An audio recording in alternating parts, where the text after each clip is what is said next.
তো গাইস আমরা আসছি আজকে প্রোগ্রামে, আমরা আসছি হচ্ছে ধাপগঞ্জে।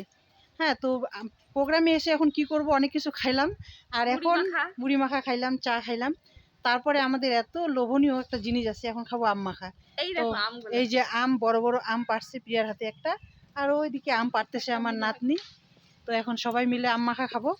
দুপুরবেলা হচ্ছে আম মাখা খেতে কেমন লাগবে প্রিয়া? তারপরে রোদ উঠেছে, তারপরে আবার সকালবেলা ছিল বৃষ্টি, এখন আবার হচ্ছে রোদ্রু, তাহলে কেমন টেস্টি হবে। ওই যে দেখো কাঁঠালটাও সেই ধরছে, বাপরে। এই যে দেখতে পাচ্ছ কাঁঠাল গাছটা, দারুণ হবে। এই যে দেখো একদম জমে যাবে। কি নিবা কাঁঠাল? কাঁঠাল নিবা? তাহলে কাঁঠাল নাও একটা। আর ওইদিকে ওই যে আম পাড়তেছে, দেখো তোমরা, ওই যে ওই যে আম পাড়তেছে। এখন আম মাখা খাবো, তোমরা যদি কেউ খেতে চাও চলে আসো, তাই নাকি বলো? এত খাওয়া যাবে না, টক হয়ে যাবে। দারুণ, কিন্তু আমগুলোর দারুণ গন্ধ আছে। কাঁচা মিঠা নাকি মনে হয়, দেখো।